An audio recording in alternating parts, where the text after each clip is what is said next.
This is how I got Deathlane's vocals to sound like this.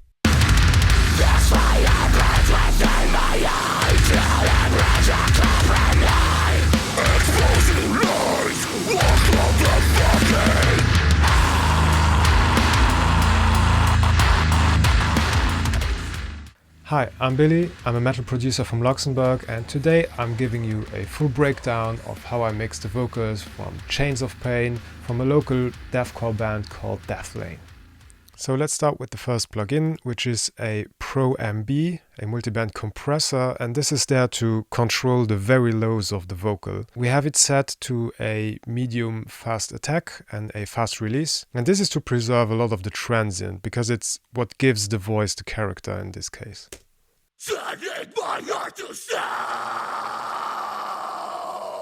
Second plugin is an instance of Gullfoss, and Gullfoss is a dynamic EQ, let's say, and it tames the low end, mid-range, and we can brighten up the high end a lot with this. So I stand alone, turning my heart to sound. Next we have a Pro Q, and this is there to just control the harshness, a little bit of the mids and the low end before we go into the first stage of compression, which is a gain reduction, and this one will hit around -6 dBs of compression. This has a slower attack, faster release, kind of an 1176, and we will add a lot of volume and a lot of closeness to the vocals. Then we want to control a little bit more of the mid-range, dynamic and not dynamic.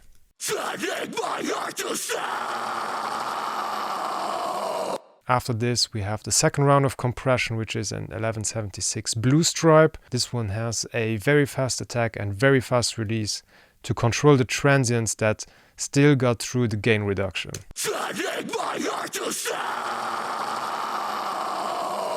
So now we have a really even performance, and the last thing that we want to control is the S's in the vocals, and that's why we have an instance of Pro DS, and this will hit around -6 dBs.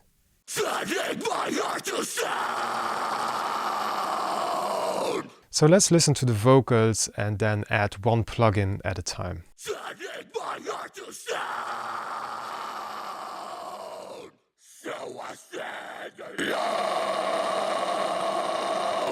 Turning my heart to sound.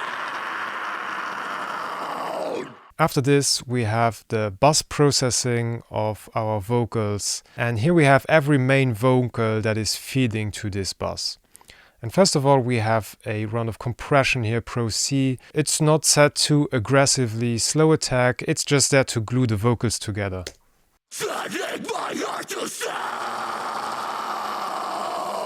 Then Soothe to get an even more even performance.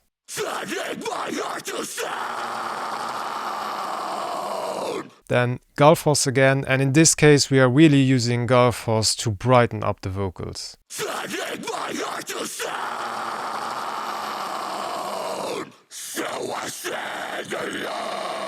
Then we have one more instance of Pro Q, and this is just to control the area of harshness right here, and again to make sure that we don't have too much of the lows.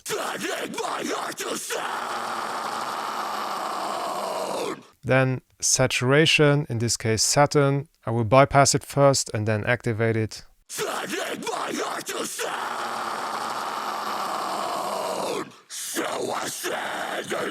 So we hear that we get a lot more of the high end, the saturated highs from the vocals, that we really want the grit and the presence. And then last one is a Pro MB, and this is to have a little bit of overall EQ here in the mids to get that presence of the vocal and to control everything together once more.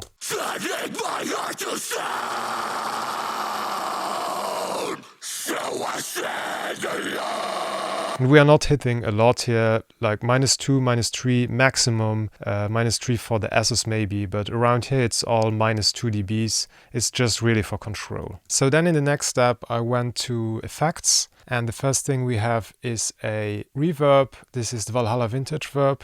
I just let it on default, and 100% mix, 0 pre-delay, and 0.35 seconds of decay. Then you cut the highs because you don't want a lot of that high-end sibilance in your reverb. And also the lows because it's just noise in this case.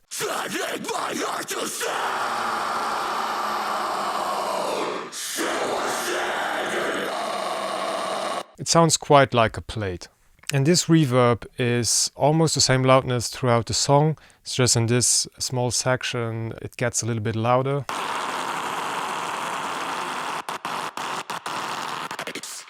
Because of those stutter cuts I did there, I wanted to have a little bit more of the reverb. So next we have a delay, and here I used the classic H delay, a quarter note, and this is just activated in some parts of the song. You can see this here, for example.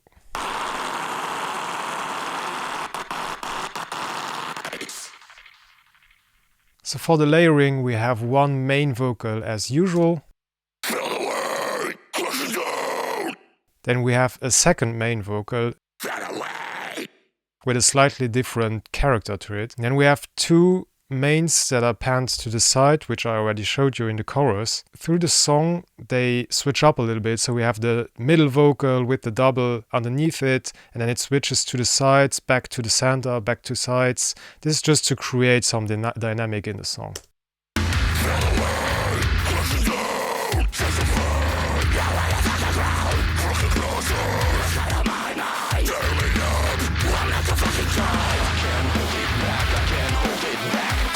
And then we have another interesting part of the vocals. This right here, I called it Speak. It's more of a spoken part in the song, and it's composed of 3 tracks, center, left and right. It's 3 performances. It's not too much of a different processing than the other vocals. I just enabled on this gain reduction the lo-fi function. It just transforms it into like the telephone effect. I can't hold it back, I can't hold it back. Without it, it sounds like this. I can't hold it back, I can't hold it back. And I wanted it to sound like this. I can't hold it back, I can't hold it back. So together, both vocals sound like this. I'm not the fucking guy. I can't hold it back, I can't hold it back. I'm out of my track. I can't hold it back, I can't hold it back. So this was all about aggression with a lot of control. We want the vocals to sound like they tear through the mix, but still be intelligible. And if you like this song by Deathlane, I will link everything to their socials and where you can stream the song, the new song, Chains of Pain. And I hope you like it. Please remember to give it a like, subscribe and comment, all that stuff. And I hope to see you in the next video.